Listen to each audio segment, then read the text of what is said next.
Now on CoastTV News. Georgetown water investment. The town considers applying for grant funding to help keep water clean. What's on the agenda for Monday's council meeting? And an election fight. Why the ACLU of Delaware is filing a lawsuit against Fenwick Island and what the town's mayor had to say today. It was a nice taste of winter earlier today with the season's first accumulating snow and still some spotty light rain, freezing drizzle possible tonight, and then a chilly weekend with lots of clouds. Details coming up. This is CoastTV News at 11. Water flowing through Georgetown's taps. Good evening and thank you for joining us. I'm Christina DeRobertis. It's our top story tonight. Georgetown looking to make a big investment in its drinking water system. The town council set to meet on Monday and discuss whether or not to apply for state funding to both design and build a system that would treat contaminants in the water supply. Coast TV reporter Nicole Richter shows us what this means for people who live in the area. Tap water. It's not the same everywhere. And Georgetown is taking a look at theirs. On Monday, the town council will vote on 2 resolutions looking for state money to design and build a system that could remove what are called emerging contaminants from local water. We need good water. The town says right now, the water contains PFAs and PFOs. You might know them as forever chemicals. Now, to be clear, the water does currently meet all state and EPA drinking standards, but according to town manager Dean Dovernick, they are anticipating stricter regulations that he believes would require a better treatment system. It's the time to start come up with ways to treat so that we're eliminating as much of those as we can that might potentially be harmful to people who drink. The town says they are applying for nearly $21 million through a Delaware Emerging Contaminant Grant, $950,000 to design the system, and $20 million to actually build it. My major concern are our most vulnerable population, those that can't afford to buy bottled water, those that are relying on the water to consume it. The town says, if approved, this could clean up Georgetown's water system for years to come. I'm here outside Georgetown Town Hall, where the town says that this grant specifically targets small or disadvantaged communities that need help addressing contaminants in their drinking water. In Georgetown, I'm Nicole Richter, Coast TV News. This morning marked the first snow across Delmarva in Georgetown. You could see flurries falling all morning. The grass was covered, the cars were covered, and it was the same scene over in Milton. As you can see here, some decorated tree branches. And we spoke with people who say they were shocked to see snow this early in December. Honestly, I wasn't expecting it. Like last year, we didn't get snow until January, February, so I thought we were going to be all right till, like later on, but like after New Year's. But and thanks to fresh brine from DelDOT, plus salt runs throughout the day, the roads did not get too slick this morning. Now we're going to look live outside into Salisbury and turn it over to our First Alert meteorologist, Bob Trihey. Good evening, Bob. Good evening, Christina. We saw our season's first accumulating snow earlier today with about a coating to 2 inches of snow. And then it quickly disappeared as temperatures rose above freezing. Now just overcast skies and just some light rain showers, light drizzle around Sussex County. You see this peach color from Annapolis into the eastern shore. That could be some freezing drizzle, and that's where I'm concerned about some slick roads through the overnight. As we're seeing the system continuing to move out, but still some residual moisture. So we're seeing lots of clouds and some of that patchy drizzle right now. And lots of clouds still will be sticking around through the overnight. Right now we're above freezing, mid to upper 30s, even some 40s at the coast, but below freezing in Harrington, interior Delmarva. That's where I'm concerned about some slick conditions overnight as the wind's still coming off the relatively warm ocean, and overnight mainly cloudy, temperatures I think staying above freezing right into tomorrow morning. So mainly wet roads as we go through the overnight into tomorrow morning. Then lots of clouds this weekend and remaining chilly. More on your forecast coming up in just a little bit. Thank you, Bob. Now to Fenwick Island, where the ACLU of Delaware claims that the town's voting system is illegal. They say the town allows corporations to vote in town elections when that should not be the case. And as our Brandon Ferguson reports, in a meeting today inside Fenwick Town Hall, Mayor Natalie Magdeburger says she intends to defend the town in court. This 9-page lawsuit filed is targeting the town of Fenwick Island. The ACLU of Delaware says town elections have been diluted with votes from corporations. And Andrew Bernstein with the ACLU of Delaware says that's just unfair. It really is an acute risk here, considering we're the corporate capital of the world and have, approximately 2 million corporations registered in our state. Fenwick Island Mayor Natalie Magdeburger addressed the lawsuit in a town meeting Friday, saying this. We intend to defend the complaint. We think it's important that everyone in town who pays taxes, who's subject to our ordinances, whether they're a business owner or not, have a right to a vote. Mayor Magdeburger says everyone in town has the right to vote, no matter how big the business might be. If a business entity in our town owns 20 parcels, they are only entitled to 1 vote. The ACLU of Delaware thinks Fenwick Island's 2024 election loses credibility. The organization claims around 109 corporations voted that year. It really is an issue that we're worried about spiraling and becoming a larger issue, which is why we want to get in front of it now. The ACLU of Delaware says they want to change by Fenwick Island's next election on August 1st, 2026. That was Brandon Ferguson reporting, and the ACLU of Delaware claims this lawsuit marks the first known legal challenge to the practice of corporate voting in municipal elections, the first not only here in Delaware, but nationally. And some more on this, the ACLU says if it wins the lawsuit, it will look into other Delaware municipalities that currently allow corporate voting.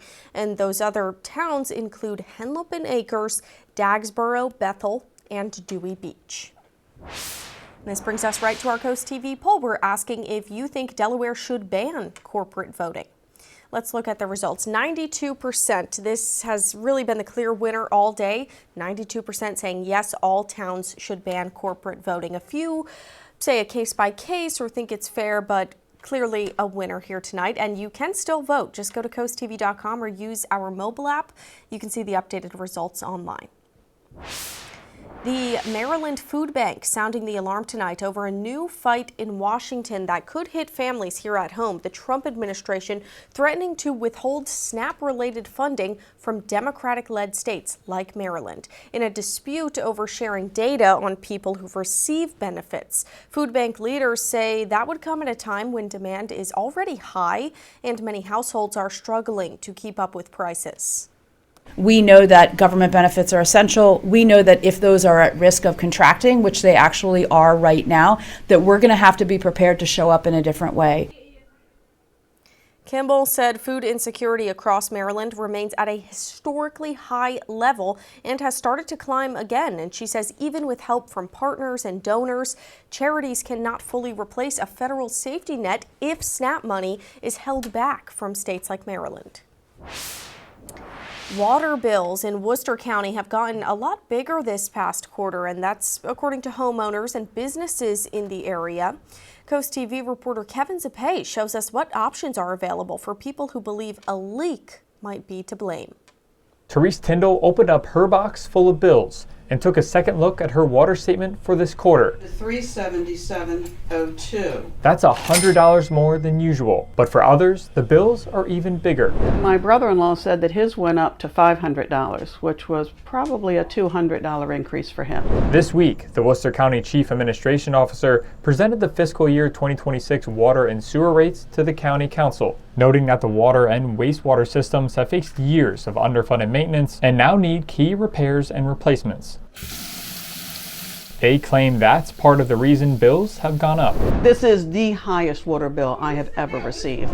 But some people think a leak is to blame. And if that someone is you, there's an appeal process. According to the Chief Administration Officer, you would start by calling Public Works or the Treasurer's Office. Then they'll send someone out to check out your property. If a leak is found, you would provide documentation, and once submitted, the Administration's Office will review what can be done about the bill. Tyndall says homeowners should consider taking that step if their bill spiked unusually high.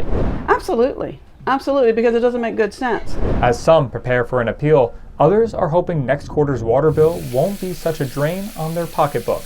I'm Kevin Zappé, Ocean Pines, Coast TV News. We are just getting started. More news ahead. Coming up, Maryland lawmakers are gearing up for the legislative session. What Eastern Shore lawmakers say they want to tackle starting in January. But first, the holidays are in full swing across the coast, and this weekend there's plenty of ways to get in the spirit, so stay tuned for cool things to do. And coming up, Bob Trihey is in the CoastTV First Alert Weather Center with your weekend forecast. He says you're going to have your winter jacket handy. There's chilly conditions continuing. He has your full forecast after this.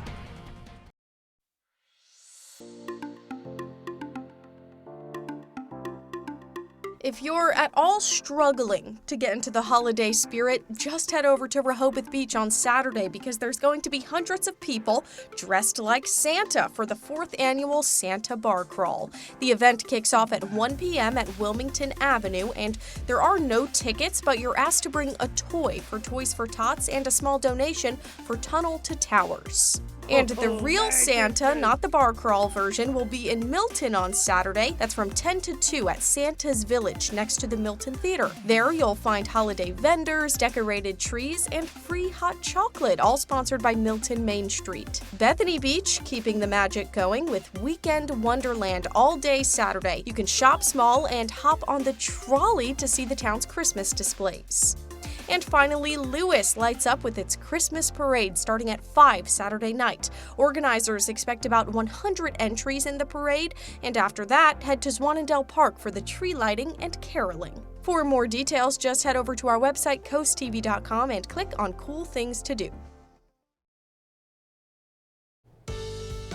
Well, today marked our first accumulating snow of the season, kind of early, December 5th, and it was a winter wonderland for several hours. Then it just went away in a lot of cases because we saw those temperatures rise above freezing. But almost 2 inches in southeast parts of Dorchester County earlier on, a little over 1.5 inches in Delmar, 1.4 in Crisfield, and a little over 1 inch for Bethel, Laurel, and Harrington as well. In Millsboro, I measured about 1 inch, and then it started to melt off. The same for Cambridge, 1 inch there, and then less than 1 inch from Dagsboro to Bridgeville, Seaford, and Ocean City, just a little bit there. Tonight, it's mainly cloudy as we're looking at the Tidal Health Cam in Salisbury. Mainly wet roads because temperatures are above freezing, and I'm expecting that to continue through the overnight. It could be a little drizzly, and some of that drizzle could be freezing drizzle interior parts of the eastern shore, so watch for slick roads there. Otherwise, this weekend, more clouds and sun, highs in the 40s, and then a cold front Sunday knocks our temperatures back down on Monday. But right now, we're above freezing. In fact, lower 40s from Lewis down to Ocean City, 35 in Willage, 36 in Millsboro. So we're looking at just mainly wet roads here with temperatures above freezing. It is below freezing in Harrington. Anywhere it's below 32, watch for some slick spots, especially some of those bridge decks overnight. As the winds have been coming in off the ocean, the water's still relatively warm. That's why it warmed up so quickly at the beaches and changed that snow to rain earlier. But now it's just mainly cloudy, but we can't rule out a little bit of drizzle. And we're looking at the eastern shore. You see some of this peach color around Annapolis moving on to the eastern shore. Some of that could be freezing drizzle, so do watch for some of those slick roads, especially away from the water. Otherwise, it's lots of clouds. Even though low pressure is moving away, we still have a trough in place, so that will keep the clouds locked in really for much of the weekend. Futurecast overnight keeps us in the 30s, so we're above freezing overnight and even into tomorrow morning. Just really cloudy, kind of a gloomy start with temperatures in the 30s. Then we could start to see some breaks in those clouds afternoon hours, but still very chilly with temperatures only in the lower 40s. It does clear out for a time tomorrow night, and by Sunday morning we're in the 20s and low 30s, and then we're in and out of the clouds Sunday with low to mid 40s. Then a cold front comes through and it gets much colder into Monday. Along the coast on Saturday into the mid 40s from Lewis, Dewey Beach into Bethany Beach with a mix of sun and clouds, and those feels like temperatures by Monday morning are going to be cold with a northerly breeze, feeling like mid 20s and then feeling like teens as we go into Tuesday morning, maybe lower teens. So really cold air building in as we look at the 8 to 14 day temperature outlook. December 13th through the 19th, much below to below normal temperatures. Then it could be warming up as we get closer to Christmas. Then we could be looking at another system that could bring another round of snow on Friday. As Christy said earlier, what's with Friday and snow? So we'll have to see about that system. 34 tonight, patchy drizzle. Watch for some slick roads. Mainly cloudy and chilly tomorrow, 42. Paul, they have a 7-day forecast, 45, lots of clouds Sunday. Only 36 on Monday, back to 50 Wednesday. Colder by the end of the week, and there's that rain snow chance by Friday. Christina? Thank you, Bob. And this week, many people probably reached for road salt to help remove snow and ice from the pavement. We know DelDOT was out today salting roads as that snow was coming down. But several college students in Wisconsin are trying to raise awareness about the impact of road salt overuse, and that includes its impact on water quality and the environment. Philip Bordeaux has more. Gwen Fiedel, Madison Parker, Rico Franklin, and Abigail Walla are all environmental science majors. They are preparing a presentation of what they learned from researching road salt this past semester. Soil impacts, the health impacts, it destroys plants. Fiedel says she focused on overuse of road salt and the harm it can have on water quality. Since we source our water from local water sources, so like the aquifers that are now getting salty, that's entering our pipes. And those pipes some of them are made of lead or heavy metals. The salt will corrode the heavy metal pipes, and that can cause lead in drinking water. Parker then looked into alternatives like salt brine. We want to promote salt brine because we can use less of it as well. You're cutting down at least 75%. However, Franklin and Walla have also found that legislative action could also help reduce the amount of road salt use. The biggest thing is educating people on the harms of sodium chloride in the environment, while also shifting the legislation that we don't really have. Set a set limit on how much could be stored and actually used at a time.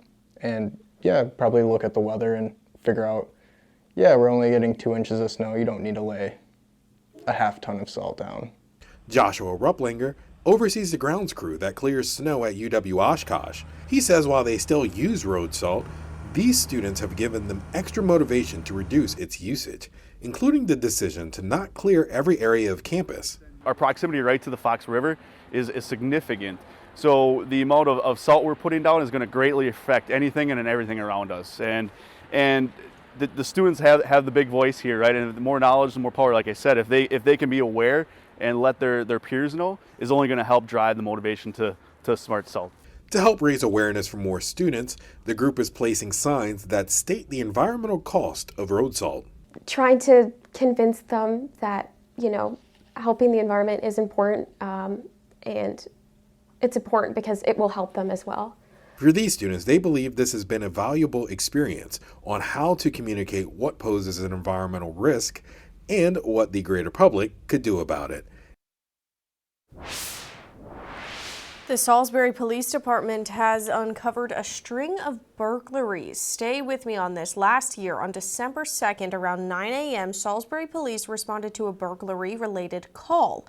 Officers later found Jumaries Robinson with stolen items from the caller's location. Now, detectives at the Salisbury Police Department have connected Robinson to 4 other burglaries. Robinson was arrested and charged. Next year's legislative session is coming into focus in Maryland. Eastern Shore lawmakers met today to outline what big-ticket items will be on the agenda come January. For starters, everyone agreed the budget for fiscal year 2027 will be center stage in Annapolis. State lawmakers say projections went from a $140 million surplus to a $1.5 billion deficit. Other issues touched on were relief from rising utility bills, as well as the need to balance renewable energy sources with protecting local farmland. We're proposing to, instead of having solar panels put on 5% of the farmland, to cut it down to 2%. And I think that all of the solar issues and their initiatives were 2%. And for some reason they asked for 5% last year and it passed. So hopefully we can amend that and bring it back to 2%. Maryland's legislative session begins in just over 5 weeks on January 14th. Coming up in sports tonight, Penn State football has finally found its new head coach. Iowa State's Matt Campbell will tell you what to expect from James Franklin's replacement. And coming up, new details on the 2026 World Cup, including who Team USA faces when the tournament kicks off. And it's time to give away an umbrella. Congratulations to Casey Stobie from Lewis. And that is courtesy of CoastTV and Paul Davis. More cold weather to come. Your 10-day forecast coming up a little bit later on. This is CoastTV News at 11. We are well into the holiday season, but we are still working to get our tree filled with cards for the Bless Our Children campaign. We need more cards, more donations to ensure that every child has a Christmas gift to open on Christmas morning. We've got a great one here. We got a puppy dog on the front. You can't go wrong with that. And this one has been sent in from Rita and Bob in Lewis, Delaware. Guys, thank you so much for sending us this card. Businesses can help by accepting the Shell Brothers Challenge of donating at least $1,000. And if you want to help send a donation in a holiday card, we might just read it on the air. Send a check or money order to the address on your screen or donate online at blessourchildren.org. We have already raised over $217,000 to help children and families this holiday season. So again, thank you to everyone who has donated. And now it's time to check out tonight's Holiday House, the best part of the night in my opinion. Check this out. We have a white tree tonight from Margaret Hunt in Selbyville. There it is. I love a white tree.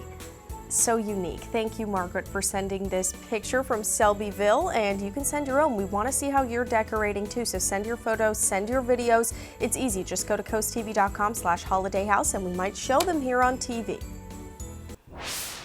Moving to sports now, the biggest sporting event in the world starting to take shape as today the 2026 FIFA World Cup held its final draw in Washington, D.C. And as NBC's Drew Wilder reports, Team USA now knows who it will play in the group stage as the tournament returns here for the first time since 1994. A massive party in the nation's capital kicks off the anticipation of the 2026 FIFA World Cup, with the three host countries, USA, Canada, and Mexico, automatically being selected as the first teams in their respective groups. There will be 48 teams, ultimately divided into 12 groups of 4 teams each, which will play a round-robin-style group stage, and the top 2 finishers of each group will advance into a single-elimination-style tournament playing across 16 cities. The 4 top teams in the FIFA Coca-Cola World Ranking will be drawn in a way where the top 2, Spain and Argentina, must be drawn in different pathways. So that means if they both win their group, they would only meet in the final if they make it that far. The draw split the teams into 4 different pots, with pot 1 consisting of the host nations and the rest of the top-ranked teams in the world. The groups are made up of 1 team from each pot, meaning Team USA would not have to go up against one of the best teams in the world, at least in the first round. In the group with the Americans are the Australians, Team Paraguay, and a 4th seat which will be decided after an ongoing European playoff. Paraguay, they go into Group D, position 2. That's USA's opening game of the World Cup, June 12th. In Los Angeles. The draw event included live music performances, and President Trump was presented the first ever FIFA Peace Prize, highlighting his push to end the conflict between the Democratic Republic of Congo and Rwanda, though the fighting there has not ended. This is truly one of the great honors of my life. And beyond awards, John and I were discussing this, we saved millions and millions of lives. 2026 FIFA World Cup plays its first match on June 11th and concludes with the championship match on July 19th in New York, New Jersey at MetLife Stadium. Reporting in Washington, Delmarva Sports Network from the Wawa Studios. In Happy Valley, it's been a stressful fall for the athletics department. Penn State fired head coach James Franklin, its football leader, after a 3-3 start. Their ex, he's already landed on his feet at Virginia Tech. And while the Nittany Lions have seemingly struck out on all their top options to replace Franklin. Well, that was until today, when they hired this guy, Matt Campbell, the longtime leader of Iowa State. He's done some phenomenal things with the Cyclones program. They're coming off an 8-win regular season. He's probably best known for his work with quarterback Brock Purdy, who currently stars for the San Francisco 49ers, was famously a 7th-round pick who Coach Campbell had nothing but immense respect for but was undervalued by, obviously, NFL evaluators, except Kyle Shanahan, John Lynch, and the San Francisco 49ers. He's turned into one of the best quarterbacks in the league, and he was led by Campbell. Now, an interesting aspect about Campbell that everybody kind of fried James Franklin for during his time in Pennsylvania is that he struggled to beat ranked teams. Well, Campbell, while he's done a great job at Iowa State, only one more ranked win, a very similar record in terms of wins and losses against ranked teams. But I gotta say, given how they struck out on everybody else, Campbell was a great find. That'll do it for sports. Through the overnight hours, lots of clouds, temperatures staying above freezing, so wet roads, maybe some slick roads around the eastern shore. Paul Davis 10-day forecast for your Saturday, 42. A little bit of sun, 45 on Sunday, lots of clouds, and really cold on Monday, 36, my goodness, back to 50 Wednesday. And then there's that rain snow chance on Friday, Christina. We'll continue to watch that, then very cold into next weekend. So winter is just locked in. We are seeing temperatures way below normal and really no end in sight. That's promising. All right. Well, thank you for tracking all that snow. You're welcome. And everything today. Absolutely. We appreciate it, Bob. Sure. And thanks to you for joining us for Coast TV News at 11 tonight. You can always find more news and weather on our Coast TV News app. And The Tonight Show starring Jimmy Fallon is up next. We're back tomorrow at 6 p.m. Have a good night. Good night.